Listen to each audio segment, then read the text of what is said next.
Et pour finir cette émission, nous allons évoquer une stratégie SCPI un peu différente puisqu'elle fait appel à la data et à des modèles qui utilisent la data. Pour en parler, nous avons le plaisir de recevoir sur le plateau de Parlons Placement Mansour Khalifé. Bonsoir Mansour Khalifé. Bonsoir Nicolas.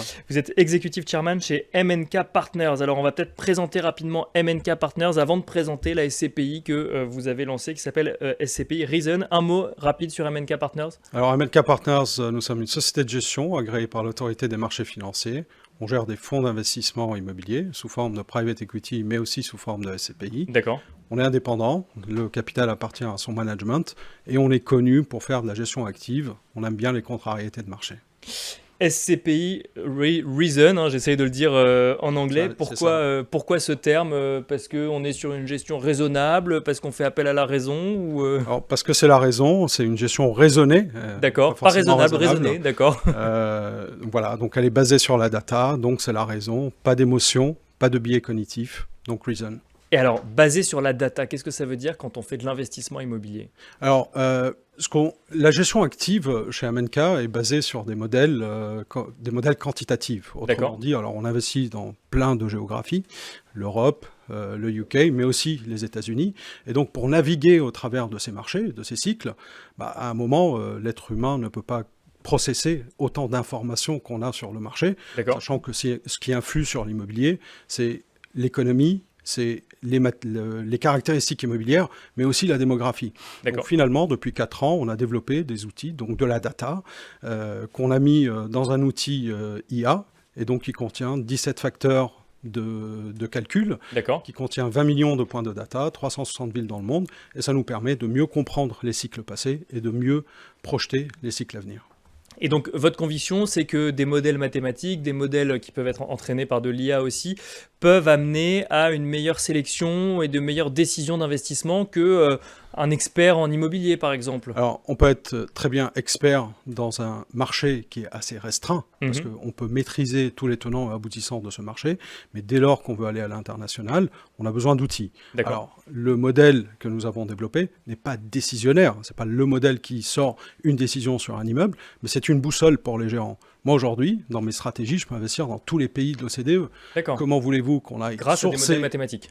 Alors, on peut le faire parce qu'on a décidé de le faire, mais aujourd'hui, on est capable de le faire de manière efficiente et déterminer les bons moments, les bons momentum de ces marchés-là, en fonction des différentes classes d'actifs, parce qu'un marché, ça peut être le cycle commerce, le cycle logistique, le cycle bureau, et ainsi de suite. Donc derrière, on a besoin effectivement de modèles mathématiques pour pouvoir décider quels sont les meilleurs marchés, ce qu'on appelle les marchés cibles. Si je reviens sur la SCPI Reason, alors effectivement, il y a des modèles mathématiques. Comment est-ce qu'ensuite vous réalisez vos décisions d'investissement pour cette SCPI ? Quelles sont les contraintes que vous êtes fixées ? Le modèle nous donne, c'est une boussole, donc il nous donne des directions. Aujourd'hui, nos convictions, c'est l'Irlande, les Pays-Bas, le UK, les États-Unis. Et donc nos équipes ont une roadmap. Avec cette roadmap, ils vont sur le terrain et ils vont chercher les actifs. Par exemple, on ne va pas chercher toutes les classes d'actifs dans chaque pays. On a déterminé une matrice dans laquelle on a le pays, la classe d'actifs intéressante, et c'est un travail de terrain. Donc, ça nous donne une direction, mais après, il y a le travail de terrain. On a une équipe expérimentée qui est présente sur quelques pays européens. On n'est pas que présent à Paris, on est déjà présent à Londres, à Madrid, à Varsovie. Et donc, on va chercher les actifs qui nous intéressent dans les pays qui ont été déterminés.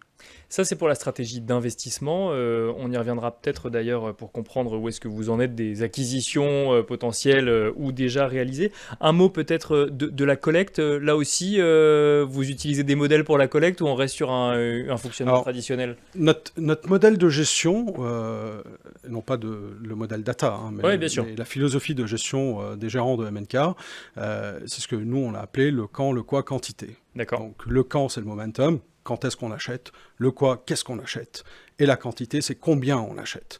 Et ça, c'est important. Donc effectivement, en fonction des pays cibles, en fonction de la profondeur des marchés, parce qu'on reviendra sur la stratégie de Reason, mais en fonction de la profondeur de marché, on va adapter un volume qui nous intéresse. Ce qui est important chez nous, c'est qu'on se cale par rapport à une stratégie. Donc on n'achète pas pour acheter, et c'est pour ça qu'on ne collecte pas ce qu'on ne peut pas investir dans des bonnes conditions. Ça veut dire que vous collectez en fonction d'une stratégie d'investissement, c'est ça ? Complètement. Alors, Reason investit dans des actifs core, donc qui respectent la localisation, donc la vraie profondeur de marché, un marché qui est, dans tous les cas, dans les localisations qui sont assez porteuses, qu'on loue ou qu'on cherche dans tous les cas, qui sont déjà loués à des locataires qui ont une bonne surface financière, engagés sur de long terme. Donc le core, c'est ce qu'on appelle dans l'immobilier les stratégies plus ou moins défensives. Bien sûr. Et donc on va créer de la valeur par rapport au momentum du cycle, c'est-à-dire acheter en bas de cycle et vendre en haut de cycle.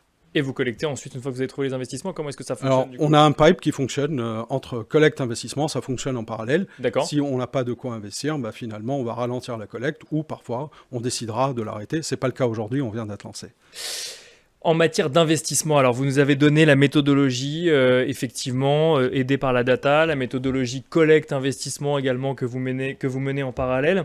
Concrètement, où est-ce que vous a mené la stratégie et les modèles mathématiques que vous utilisez? Alors, Reason peut investir dans toutes les classes d'actifs, toutes, sans aucune exception, même à la limite de l'infra, parce qu'on a bénéficié de l'ordonnance pour pouvoir investir dans les énergies renouvelables, et on peut le faire dans tous les pays de l'OCDE. Donc ça nous donne une quarantaine de pays, qui représentent une grande partie des marchés développés dans le monde. Bien sûr, ouais. Et aujourd'hui, notre roadmap sur les 3 prochains mois, y compris donc sur la période du capital sponsor, que nous avons ouvert dès le 1er novembre, c'est d'aller sur les pays anglo-saxons, Pays-Bas, Irlande, UK, US. Et on est déjà lancé sur 3 acquisitions que nous sommes en train de performer. Dans ces 3 pays-là, du coup dans ces 3 pays, effectivement, avec du bureau sur les Pays-Bas. On est dans une très belle ville des Pays-Bas avec un bon locataire et un bail de plus de 10 ans ferme.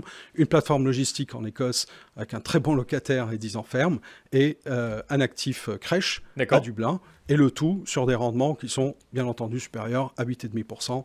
Mais ce n'est pas garanti. C'est intéressant. Donc, en utilisant des modèles mathématiques et en allant à l'international, vous investissez sur du bureau à l'heure où on peut entendre d'autres dire le bureau, c'est peut-être pas le meilleur moment pour investir. Alors, finalement. Comment? Ça dépend où. Ça dépend où, bien sûr. Ça dépend où et ça dépend quel type de bureau. Si vous allez acheter du bureau aux États-Unis, je vous dirais non. Mon modèle me dit on n'y va pas.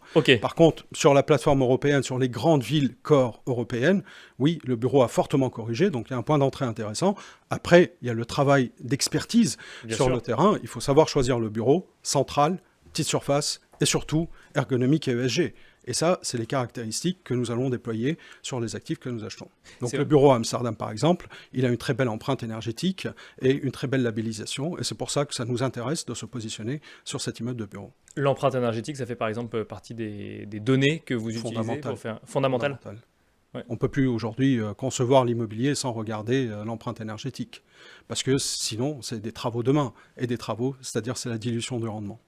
Donc c'est une question de valeur, mais aussi une question de performance financière à venir si on ne prend pas en compte ces critères aujourd'hui, si je comprends bien. Complètement. Aujourd'hui, ne pas prendre en compte l'énergie et ne pas prendre en compte la data, c'est globalement rater tous les virages du moment. Et donc, c'est voué à disparaître dans quelques années. Donc, c'est pour ça que chez MNK, on a pris ces virages de manière très proactive depuis maintenant des années et on s'est positionné, que ce soit sur l'énergie pour les bâtiments, c'est très important, y compris pour les locataires, mais aussi sur la data, parce que c'est important pour lire les cycles internationaux si on veut faire de l'international.